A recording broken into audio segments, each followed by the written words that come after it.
इष्टदेवं नमामि सोमेश्वरं स्वतन्त्रम् उमापतिं तं विजयं नमामि नमामि विघ्नेश्वरनन्दिनाथं पुत्रप्रियं तैशिरसा नमामि नमामि देवं भवदुःखशोकविनाशनं चन्द्रधरं नमामि नमामि गङ्गाधरमीशमीड्यमुमाधगं देववरं नमामि नमाम्यजादीश पुरन्दरादिसुरासुरैरचितपादपद्मं नमामि देवी मुखवादनान इक्षार्थमक्षित्रितयं यैष पञ्चामृतैर्गन्धसुधूपदीपैर्विचित्रपुष्पैर्विधैश्च मन्त्रैः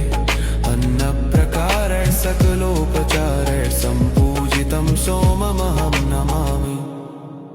नमामि शम्भुं पुरुषं पुराण नमामि शरणं गमपारवाम नमामि रुद्रं प्रभुमक्षयन्त नमामि शर्वं शिरसा नमामि नमामि देवं परमव्ययम् उमापतिलोकगुरुं नमामि नमामि दारिद्र्यविदारणन्त नमामि रोगापहरं नमामि नमामि कल्याणमचिन्तरूप नमामि विश्वोद्धबीजरूपं नमामि विश्वस्थितिकारणन्त नमामि संहारकरं नमामि नमामि गौरीप्रियमव्ययन्त नमामि नित्यं शरमक्षरन्त नमामि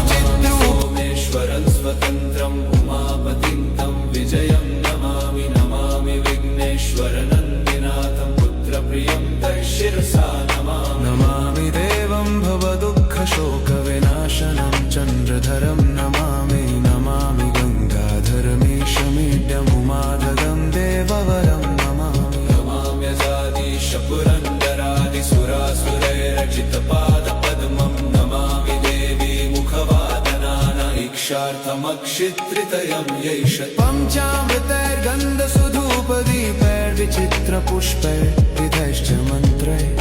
अन्नप्रकारैः सकलोपचारैः सम्पूजितं सोममहं नमामि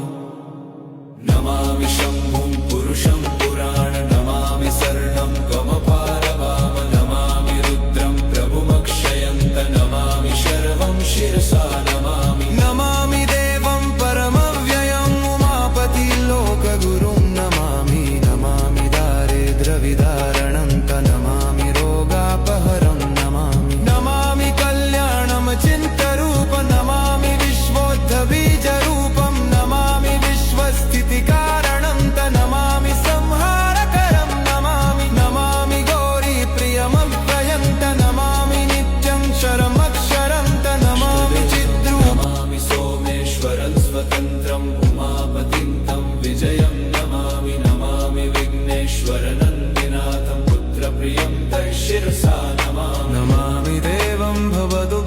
भवदुःखशोकविनाशनं चन्द्रधरं